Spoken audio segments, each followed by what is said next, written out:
ሰላም ወደ ዩቲዩብ ቻናል ተከታታዮቼ እንደምን አላችሁ? በባለፈው ክላሳችን በክፍል 31 የቻይነኛ ቋንቋ ትምህርት በሚል ተነጋግረናል። እንግዲህ ከባለፈው ክላሳችን ከተማማርናቸው ውስጥ እንግዲህ አትክልት የሆኑ ነገሮችን ተነጋግረናል ማለት ነው። ለምሳሌ ከባለፈው ክላሳችን ነካ ለማድረግ ያክል ማለት ነው ብርቱካን ማለት ምን ማለት ነው? ሙዝ ማለት ምን ማለት ነው? አፕል ወይም ፓም ማለት ምን ማለት ነው?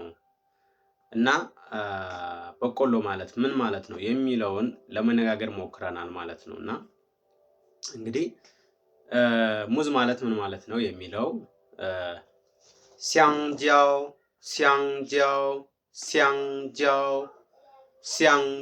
ማለት ሙዝ ማለት እንደሆነ ተነጋግረናል። ቻንዝ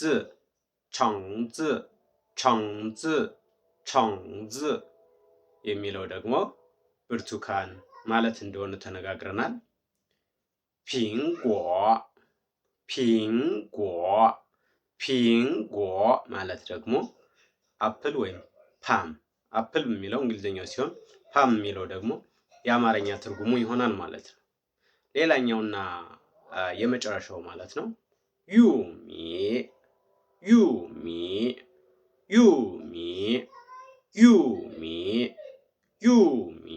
የሚለው በቆሎ ማለት እንደሆነ ተነጋግረናል ማለት ነው። ይህ የባለፈው ክላሳችን ትምህርት ነበረ። እንግዲህ እንደነገርኳችሁ በባለፈው ክላሳችን ታስታውሱ ከሆነ አላቅም አሳይመንት ሰጥቻችሁ ነበረ። አሳይመንት የሰጧችሁ ምንድነው እናንተ የምትወዱት መብላት የምትወዱት አትክልት ምን እንደሆነ እንድትጽፉልኝ የቤት ስራ ሰጥቻችሁ ነበረ። ግን አትሊስት ወደ 40 ኦር 50 አካባቢ ሰው አይቶታል። ከዛ ውስጥ ግን አንድም ሰው አልጻፈም። እና ይሄ ከሆነ ደግሞ ቻይንኛ ቋንቋን ማሳደግ የምንችለው አንደኛ በመናገር ነው፣ ሁለተኛ በመጻፍ ነው። ስንጽፍ አእምሯችን ላይ እየተቀረጸ ስለሚሄድ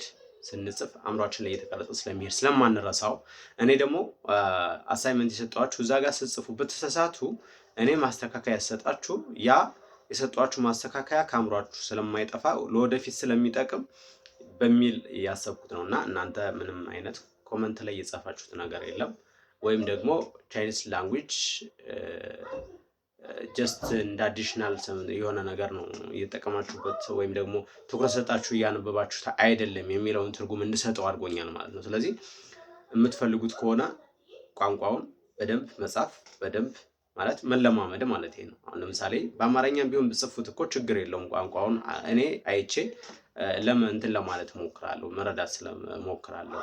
ወይም ደግሞ በእንግሊዝኛም ብጽፉት ችግር የለውም ብያችሁ ነበር። እናንተ ለመጻፍ እንትን አላላችሁም፣ አይታችሁ ብቻ ነው ዝም ያላችሁት፣ ወይም ደግሞ ሁሉንም ሳታዩት ቀርታችሁ ሊሆን ይችላል።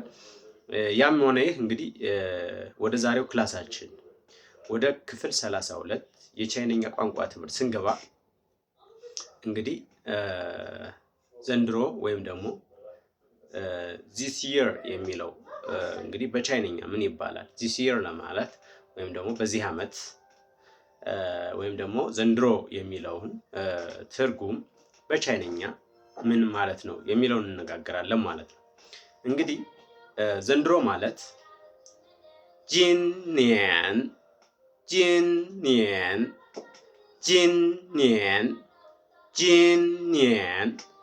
ጂን ሲል ፈርስት ቶን አለው ማለት ነው። ኒያን ሲል ግን ሰከንድ ቶን አለው ማለት ነው።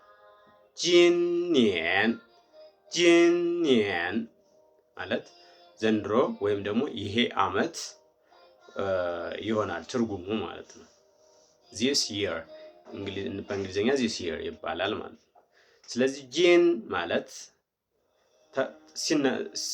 በጣም ቅርብ የሆነ ማለት ጂን ማለት በጣም ቅርብ ነው ማለት እና ምንድነው ጂንኒያን ስንል በዚህ ዓመት ማለት ነው። እና በባለፈው ክላሳችን ስንሰራ ቲያን ሲሆን ቀን ነው። ጂን እንግዲህ ዛሬ የሚለውን ደግሞ ወይም ቱዴይ የሚለውን ትርጉም እንደሚይዝ በባለፈው ክላሳችን ተነጋግረናል። ቀናቶች ላይ ፓራግራፍ ወይም ሰንተንስ ሰንተንስ ስንሰራ ተነጋግረናል። ወይም ደግሞ ቃላትን ትርጓሜ ስንተረጉም ተነጋግረናል። እንግዲህ ጂኒየን ማለት ጂኒየን ማለት ዘንድሮ ወይም በዚህ አመት ወይም ደግሞ ዚስ ይር የሚል ይሄ አመት የሚል ትርጉም ካለው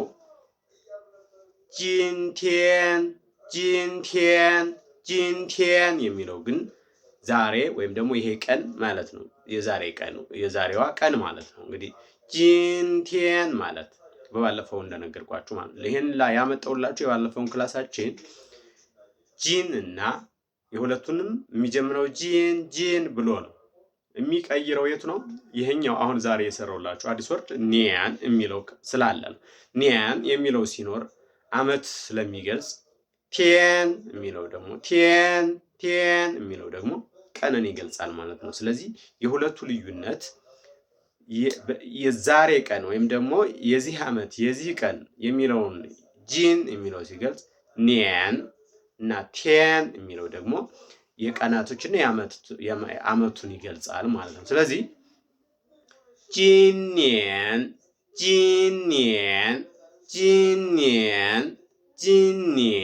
ስንል በዚህ አመት ወይም ደግሞ ዘንድሮ የሚለውን ይገልጻል ማለት ነው። እሺ አምና ለማለት ወይም ላስት ይር ለማለት በቻይነኛ ምን እንላለን ካልን ደግሞ ቹኒየን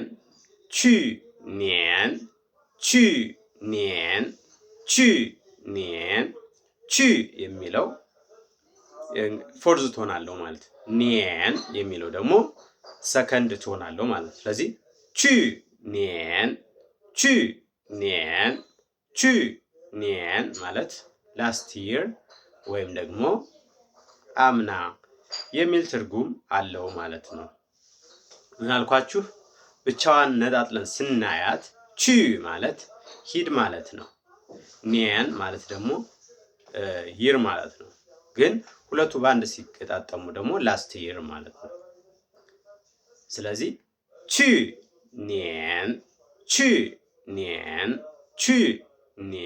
ስንል ላስት ይር ማለት ነው ትርጉሙ ማለት ነው። ውድ ቤተሰቦች አሁንም እያንዳንዱን ነገር በደንብ በትኩረት እያየነው ካልሄድን ቻይነኛን በቀላሉ እናዳብረው አንችልም ማለት ነው። ስለዚህ ፕሊዝ ትኩረት እንድሰጡ እፈልጋለሁ ማለት ነው። እና ሌላኛውና ሶስተኛው ማለት ነው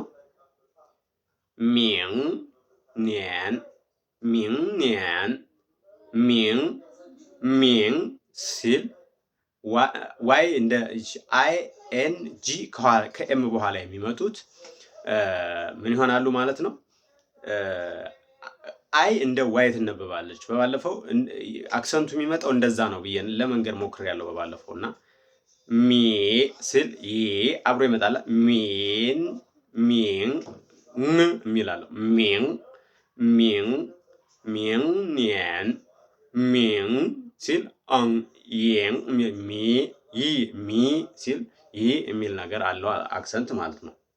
ስለዚህ ሚን ማለት ኔክስት ማለት ነው፣ ወይም ደግሞ ብራይት የሚል ትርጉም አለው። ኒያን ማለት ደግሞ ይር ነው እንደነገርኳችሁ ወይም አመት ማለት ነው። ስለዚህ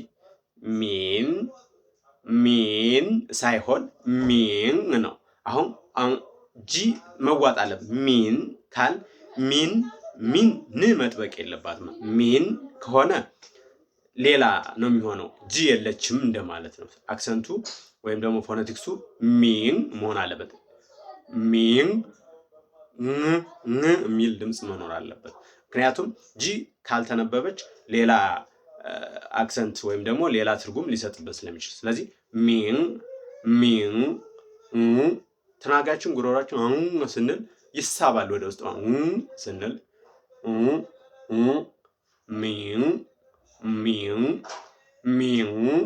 ኒያን ስንል እንትኑ ጂ ልክ እንደተዋጠች ሆና ትነበባለች ማለት ያቺ ስትኖር ቀጥታ ኔክስት ይር ወይም ደግሞ ከርሞ የሚለውን ትርጉም ይሰጠናል ማለት ነው። ስለዚህ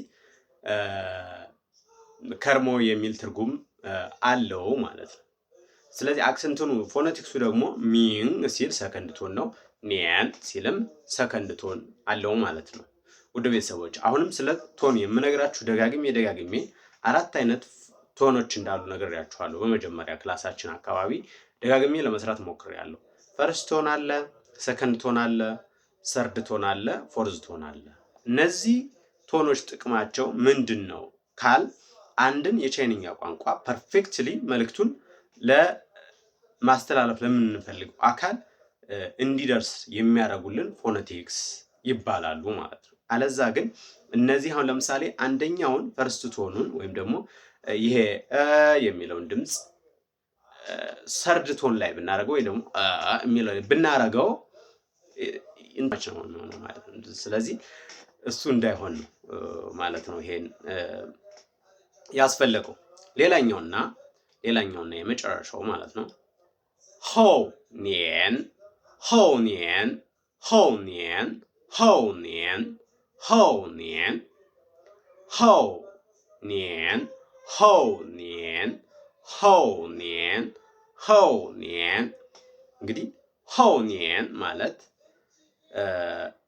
ከርሞ ምን አልኳችሁ? ሚን ኒየን ብያችኋለሁ አይደል? ከከርሞ ወዲያ ወይም ደግሞ አፍተር ኔክስት ይር ነው። ከቀጣይ ዓመት በኋላ ያለው ዓመት ምን ይባላል ማለት ነው? ሆው ኒየን ይባላል። ሆው ኒየን ሆው ኒየን ሆው ኒየን ሆው ኒየን። እንግዲህ በኋላ የሚለው ሆው ነው። እንግዲህ በኋላ፣ በፊት፣ በጎን፣ በግራ እንደዛች አይነት ትርጉም ያላት እንትን ማለት ነው። ሆው ኒየን ሲባል ከከርሞ ወዲያ ያለው ዓመት ምን ይባላል ማለት ነው? አፍተር ኔክስት ይር ያለው ማለት ነው። አፍተር ኔክስት ይር ያለው ዓመት ምን ይባላል ማለት ነው? አፍተር ኔክስት ዘንድሮ ጂኒየን ካል ከርሞ ሚኒየን ብለናል። ከቀጣይ ሚኒየን ማለት ኔክስት ይር ከሆነ ወይም ደግሞ ከርሞ ማለት ከሆነ ከከርሞ ወዲያ ምን እንላለን? ከከርሞ ወዲያ ምን እንለዋለን? ወይም ደግሞ ከከርሞ በኋላ ያለውን ዓመት ምን እንለዋለን ማለት ነው? ሆው ኒየን እንለዋለን ማለት ነው። ወደ ቤተሰቦቼ አሁንም በደንብ አድርገን ትኩረት ሰጠን ይህንን የቻይኒስ ላንጉጅ ልንማረው ይገባል የሚል አቋም ነው ያለኝ። እኔ እናንተን ጀንጅሮን ለማሳመን ምናምን ሳይሆን ያለውን ነባራዊ ሁኔታ እናንተም መረዳት ስለምትችሉ ስፔሻሊ ቤታችሁ ህፃናቶችም ካሉ ይህንን ቪዲዮ ማየት እንዲችሉ አድርጉ። ለምን ይሄ ቋንቋ ስፔሻሊ እንደዚህ ህፃናቶች በቀላሉ አእምሯቸውን ፈጣን ስለሆነ በቀላሉ ሊይዙት ይችላሉ። ያ ማለት ትላልቅ ሰው ሊይዘው አይችልም ማለት አይደለም። ብዙ አይነት ጫና ስላለበት ምናልባት ከዛ ኮንሲደር ሲደረግ ህፃናቶች በቀላሉ የመያዝ አቅማቸው በጣም ፈጣን ስለሆነ ማለት ነው። እና እናንተም በደንብ ትሬን አድርጋችሁ በየትኛውም አጋጣሚ ስትሄዱ ደጋግማችሁ ትሬኒንግ እንድታደርጉ ፈልጋለሁ። ትሬን አድርጉ፣ ግን አሳይመንት የምሰጣችሁን መስራት መቻል አለባችሁ። ምክንያቱም ይሄ ማለት አለዛ ከሆነ የኔም እዚህ ክላስ ምናምን ወይም ደግሞ ቪዲዮ መስራት ምናምን ቫልዩ ያጣል ማለት ነው። በዛ ላይ ደግሞ እይታ ምንም አሁን ለምሳሌ 200 ምናምን ፎሎወር አለ።